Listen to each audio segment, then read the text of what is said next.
Lo que voy a preguntarle es muy simple, pero hemos vivido la hepatitis, hemos vivido el SIDA, hemos vivido la influenza y ahora el COVID-19.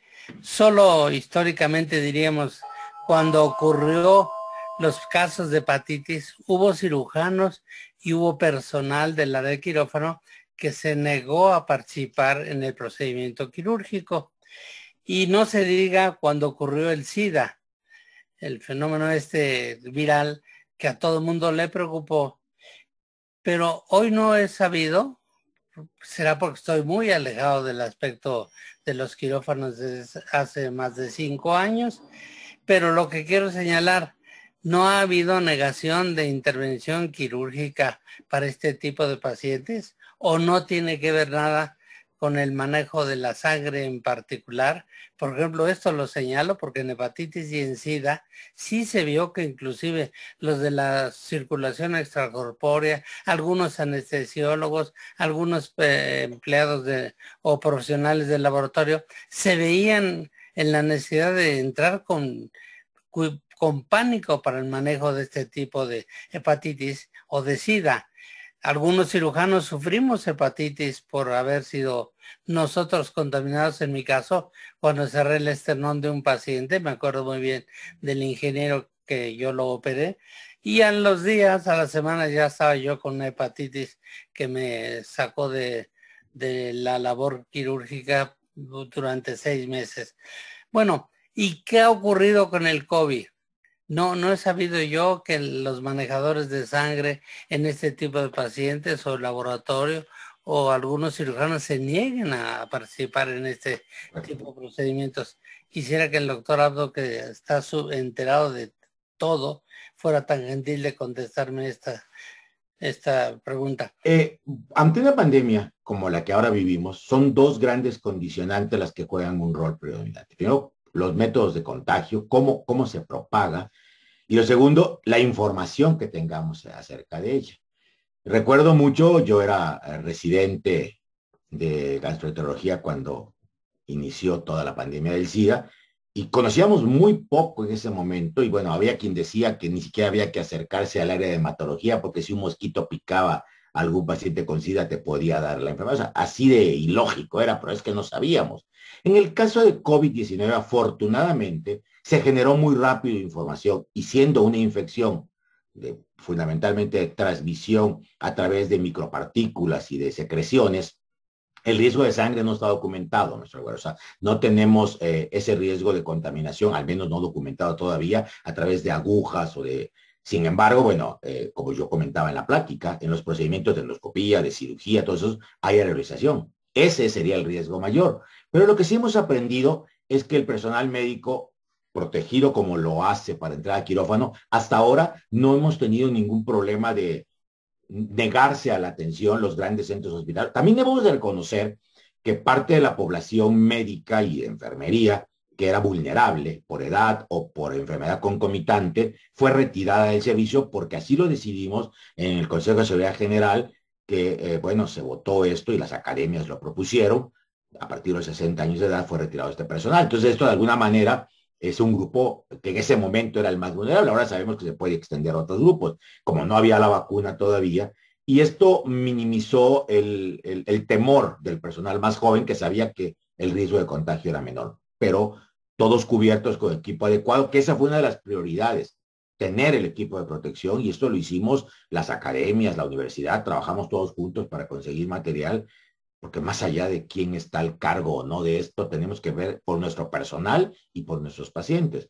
Y la verdad, maestro, es que no tuvimos problema, no hubo, por lo menos reportado hasta ahora, pacientes que hayan ido a CONAMED o que hayan demandado porque el médico dijo no lo voy a operar o no voy a entrar.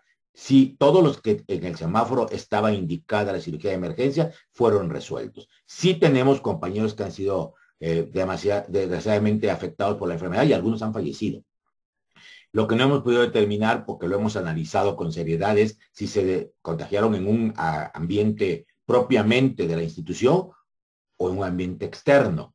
Pero sí tenemos cirujanos, y usted y yo conocemos académicos destacados que lamentablemente sí han fallecido por COVID-19, pero estamos en estudios de trazabilidad para ver si fue por atención directa o por riesgo de contaminación social, como habitualmente ocurre. Varios de los que fallecieron estaban, por cierto, en contención domiciliaria, en aislamiento de hospitales. Pero esto es lo que tenemos hoy y con eso estamos trabajando. Y digo, yo como psiquiatra he tenido un tanto la preocupación justo en un consultorio al estar en diálogo con un paciente, el depósito de aerosoles en un medio contenido. Y con lo que usted nos acaba de explicar, me imagino las vicisitudes que se han tenido que enfrentar compañeros cirujanos al momento de operar a potencialmente pacientes con riesgo.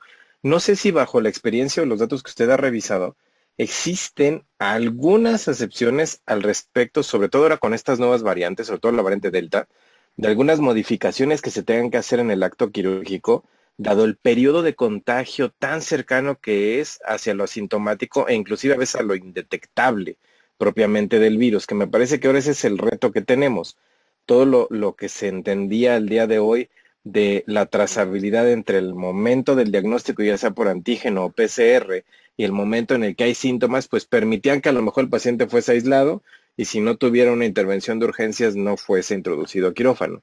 Pero bajo esta nueva variable no sé si han habido a lo mejor un incremento de casos de contagio o alguna modificación, porque lo que usted mostró es un cambio radical en la manera en la que se va a operar, en la que se está protegiendo al personal quirúrgico, e incluso una modificación seguramente del tiempo de estadía al interior del quirófano. Así es, doctor Martínez, gracias, me da gusto saludarlo de nuevo. Efectivamente, lo que tenemos que tener en claro, lo decía yo en la plática y me gustaría retomarlo, es considerar, y más ahora que antes, como lo ha dicho bien, a pesar de una prueba negativa, todo paciente que va a entrar a quirófano tiene que ser considerado como si fuere positivo. Esto es lo que va a salvar a nuestro personal. O sea, no hay manera de decir, bueno, aquí me relajo, no creo que... No. Paciente que entra a quirófano tiene que llevar todo el procedimiento que he mencionado.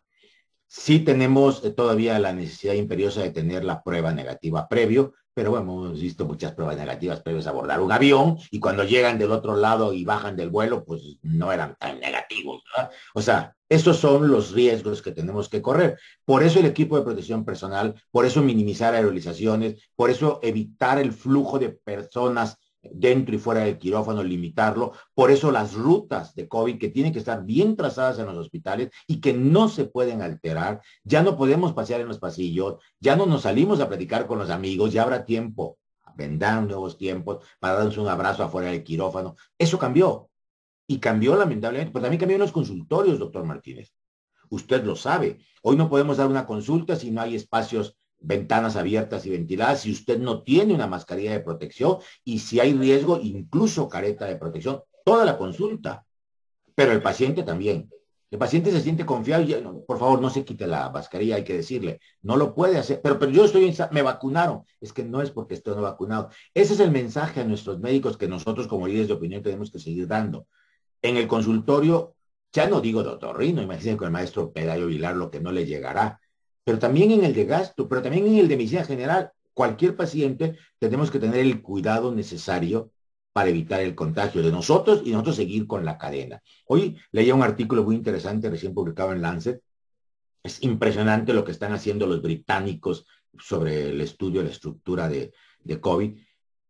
Son en cada paciente que COVID ingresa, en esta variante Delta en particular, se va modificando la estructura y van mostrando cómo hay pequeños cambios y en el quinto brinca y viene una nueva mutación. O sea, esto es impresionante lo que estamos viendo. Tenemos que cortar la cadena de contagio, pero tampoco ni usted puede dejar ver a su paciente psiquiátrico hoy más que nunca, porque la salud mental se ha visto potenciada, más bien el deterioro de la salud mental se ha visto potenciado por el aislamiento social, por la enfermedad misma, por las secuelas que deja. Tampoco podemos dejar de operar, no podemos dejar de dar una consulta de ningún tipo.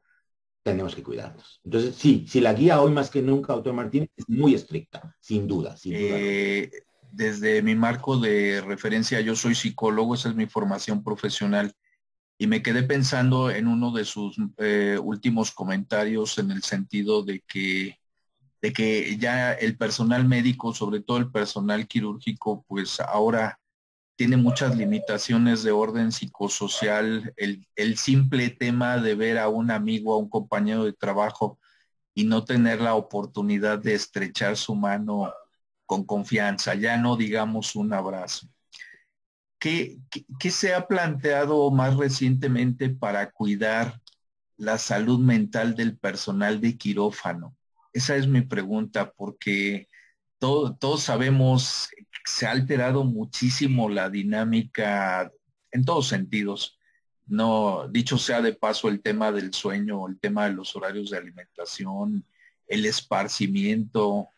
¿Qué han planteado más recientemente para cuidar la salud mental de este personal que que se considera que está en primera línea y que tiene mayor riesgo de Lo que contagio? nosotros hemos hecho en los hospitales, yo ya no tengo en este momento una actividad directiva. Bueno, mi maestro, el doctor Atié, acaba de ser director del Hospital General, y bueno, yo estuve en el gobierno previo como director general adjunto con el doctor Navarro, con mi amigo el doctor Navarro, pero lo que sí ahora hacemos es un poco lo que hicimos en la pandemia de la influenza, es decir, rotación de personal, doctor Jiménez Correa, evitar el exceso, o sea, el burnout, que es una de las cosas que tenemos que evitar en este tipo de pacientes. Entonces lo que hacemos es rotarlos de tal manera, pero tenemos poco, esa es una desventaja, no hay tanto personal calificado, pero tratar de que no permanezcan demasiado tiempo ni en el área COVID ni en el área de quirófano.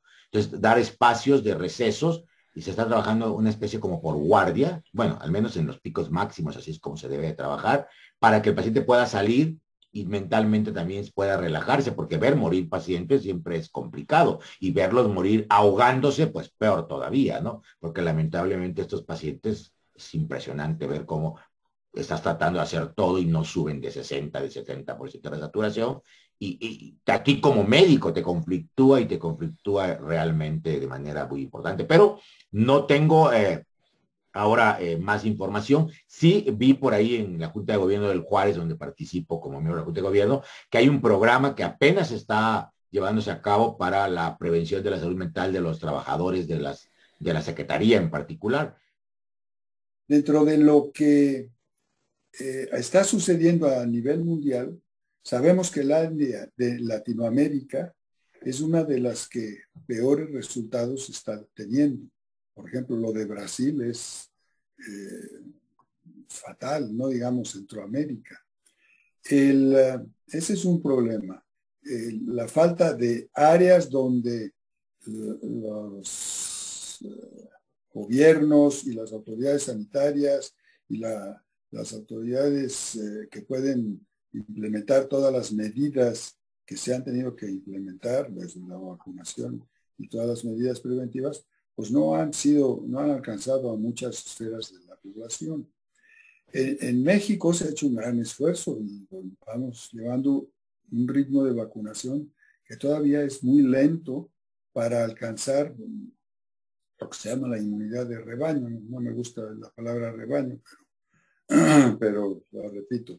Este es un aspecto muy importante para que no se congestionen todas estas áreas que están tronando a los sistemas asistenciales que tenemos y que no hay ni gente preparada que alcance para hacerlo. Y eso es algo que debería detenerse desde antes, con toda la información que tenemos y viendo para otros países cómo lo han logrado.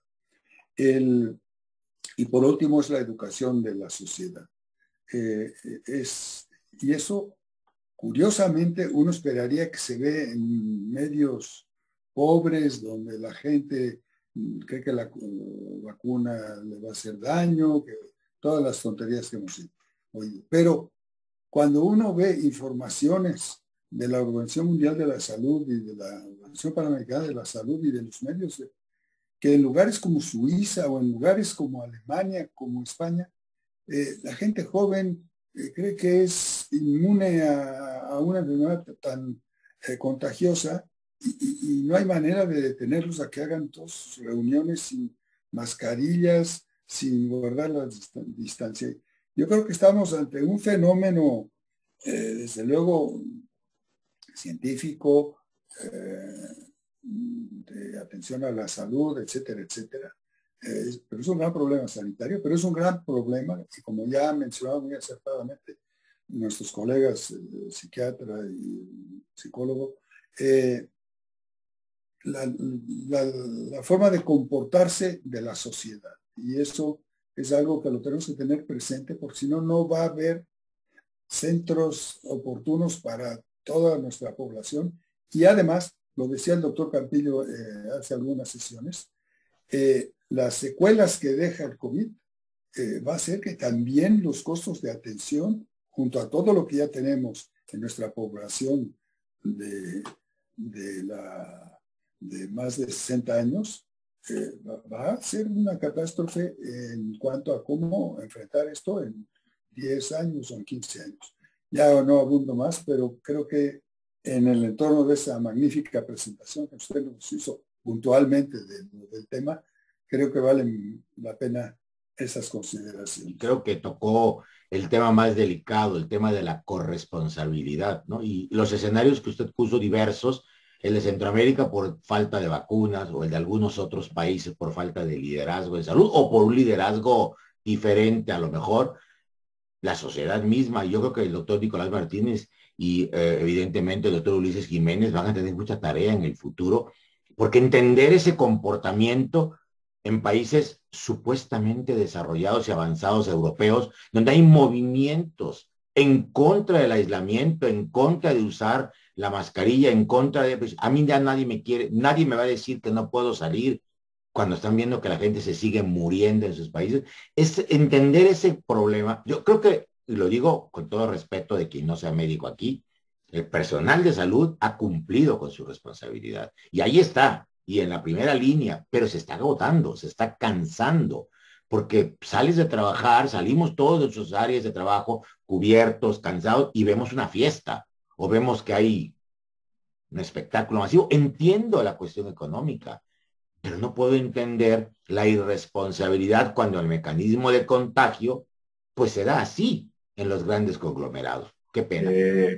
Ahora, yo quisiera preguntarle, doctor, sobre la cuestión, si bien usted nos comenta que obviamente por la naturaleza de la misma pandemia, la dinámica que se debe llevar a cabo, así como las medidas, se limita la concentración de gente dentro de un quirófano. Ahora, mi pregunta es la cuestión del aprendizaje, ¿qué tanto impacto ha tenido, qué tanto se ha visto mermada? Es decir, desde estudiantes que normalmente ingresaban a un quirófano, aunque sabemos que no participan tanto, pero sí los residentes que normalmente están recibiendo adiestramiento quirúrgico, ¿qué tanto se ha visto limitado esta parte al mantener o al contener el número de personas que ingresan a una sala quirúrgica? Hemos analizado y lo hemos discutido con las instituciones educativas y con CONASEM mismo, porque sí ha habido un impacto, por supuesto que sí. Un impacto que hemos tratado de sustituir mediante el uso de simuladores. La universidad, por ejemplo, tiene un centro maravilloso de simulación, pero también mediante telemedicina. Aquí sí, o sea, el transmitir el procedimiento que está ocurriendo en vivo, pero bueno, quién mejor que los cirujanos aquí presentes no me dejará mentir que el sentir el momento quirúrgico es indispensable. Pero sí tenemos que limitarlo, doctor Martínez. No tenemos otra opción en este momento. Creemos que vamos a tener que trabajar mucho más con nuestros residentes para que de alguna manera no se merme su calidad de preparación. Pensábamos que esto iba a durar un año, pero lamentablemente ya se nos prolongó mucho más. Ya egresamos una generación completa en plena pandemia y pues el tiempo nos dirá, el tiempo nos va a decir qué sucede. Pero sí va a haber un impacto. Eso ya está analizado, un impacto a lo negativo, por supuesto que sí. El comentario que quiero hacer es que todos hemos aprendido. Cuando se inició este problema, realmente no sabíamos qué hacer y poco a poco, cada día, hemos hecho cosas mejores. Por ejemplo, la cirugía programada se canceló, pero la cirugía de urgencia, en un principio, fue un verdadero problema. Y fue un verdadero problema porque la contaminación a través de las secreciones podría ser en un momento determinado impactante para cada uno de nosotros. Y la otra, el problema era fundamentalmente para los anestesiólogos. Ellos han sufrido muchísimo, sobre todo para mantener la oxigenación de los pacientes cuando operamos en cirugía laparoscópica, problemas de urgencia. Voy a hablar de la cirugía de urgencia. Esta cirugía de urgencia ha sido un problema porque no la podemos diferir y el paciente en muchas ocasiones su oxigenación es mínima. Entonces, eso ha dado que la comorbilidad ha sido muy elevada en algunos pacientes. La presentación de problemas en la vesícula, sobre todo cuadros agudos por necrosis, lo estamos viendo ahora precisamente con COVID, situación que se presentaba en pacientes que estaban en la terapia intensiva.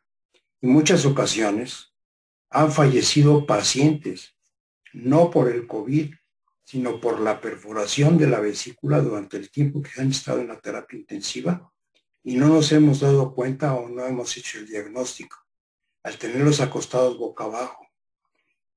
Realmente hemos cometido errores, pero no por omisión, sino por ignorancia.